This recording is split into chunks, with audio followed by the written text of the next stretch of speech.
안녕하세요. 연매사경 연추연 변호사입니다. 오늘은 좀 많은 분들이 요즘 급증하고 있는 사건에 대해서 좀 말씀드립니다. 투자금 사기입니다. 투자를 통해서만 돈을 벌 수 있는 세상이 되었는지, 사실 열심히 일해서 돈을 벌기 힘든 세상이잖아요. 그래서 이제 투자를 잘 하는 분들께 투자금을 맡기고 투자를 부탁하는 경우가 많이 있더라고요. 저도 이제 형사로 민사로 이런 사건들을 맡고 있습니다. 그런데 이런 투자금 사기를 가까운 또 저의 가족이 겪으셔가지고 계약서도 확보할 수 있었는데, 이런 것들을 피하기 위한 좀 전략을 좀 말씀드리고자 합니다. 제가 아는 피해자분께서는 심지어 거기가 제대로 된 회사인지 확인하기 위해서 찾아가셨다고 해요. 회사의 모양새를 갖추고 있다고 합니다. 네, 사업자 등록번호도 갖추고 있는 경우가 많이 있습니다. 이때 뭘 보셔야 되냐면 계약서예요. 계약서가 상대방이 어떤 책임을 지느냐, 계약 내용이 뭐냐, 구체적으로 내 눈으로 좀 확인하시기를 부탁드립니다. 계약서를 보는 게 굉장히 쉽지 않아요, 일반인들이.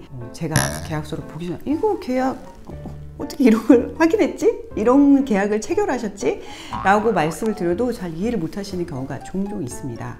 서명을 하고 뭐 이런 책임을 집니다 설명 듣는 것만이 전부가 아니고요.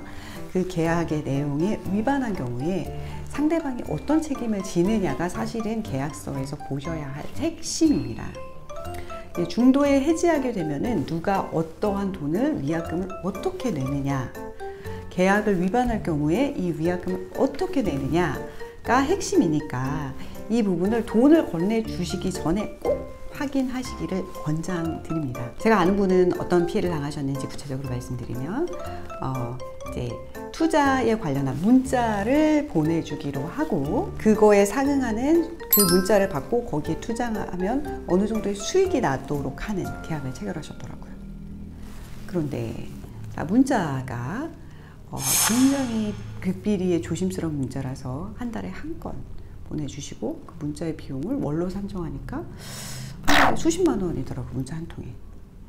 자, 이 투자 문자에 따라서 투자를 제대로 하고 이걸 뺐을 때 투자금을 산정할 수 있을까요?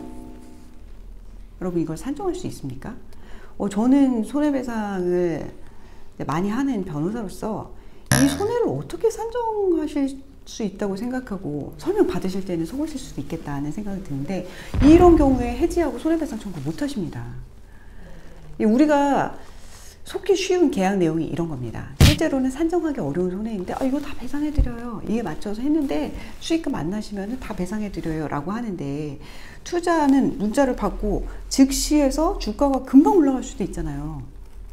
그리고 지금 바로 안 샀는데 며칠 있다가 다 올라버린 상태에서 못 사는 경우도 있잖아요.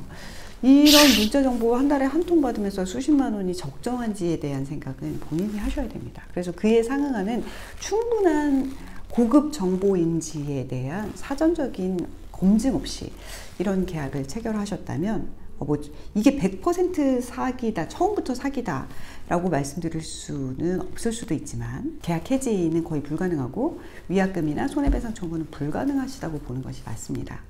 그런데 이것이 아무 문제가 없는 계약이고, 이 계약에 따라 해지를 청구했는데 안 되고, 또 이것에 대해서 문제 제기를 했는데 그럼 투자금을 돌려드릴게요 라고 하고, 그 이후부터 돌려드릴게요, 한 달 후에, 또 한 달 후에, 또 한 달 후에, 이렇게 되면 사기가 될 수도 있는 거고요. 그리고 또 한 가지 유형은 애초에 현금을 지급하는 겁니다. 그리고 투자금을 본인이 알아서 이거를 투자를 해서 언제까지 투자금 플러스 이자 얼마분을 확정해서 돌려드리겠습니다 라는 약정을 하는 겁니다. 이때 주의하셔야 될 게 뭐냐면, 투자금을 어디다 투자할 것인지에 대한 용도를 특정하셨느냐입니다. 그것을 중요시 하셔야 돼요. 예를 들어 어느 주식 종목에, 어느 코인 종목에 투자를 해서 어느 정도의 수익을 올려주겠다는 내용이 계약서에 분명히 나와 있는지 확인하셔야 됩니다. 그렇지 않다면 이거를 포괄적으로 알아서 위임한 것으로 보이기 때문에 그 투자금을 전부 잃어도 회수하시기 어렵습니다. 사기에 있어서 중요한 것은 이것을 변제할 능력이나 의사가 있었는지를 굉장히 중요시하는데, 이 투자를 받은 분이 예전에는 이 투자를 받아서 그 정도의 수익을 올려준 과거 경험이 있다라고 하면 사기가 안 될 가능성이 있거든요. 그렇기 때문에 우리는 계약 내용을 보면서 사기를 피해가고 또 이 계약을 통해서 수익이 창출될 수 있도록 노력해야 됩니다.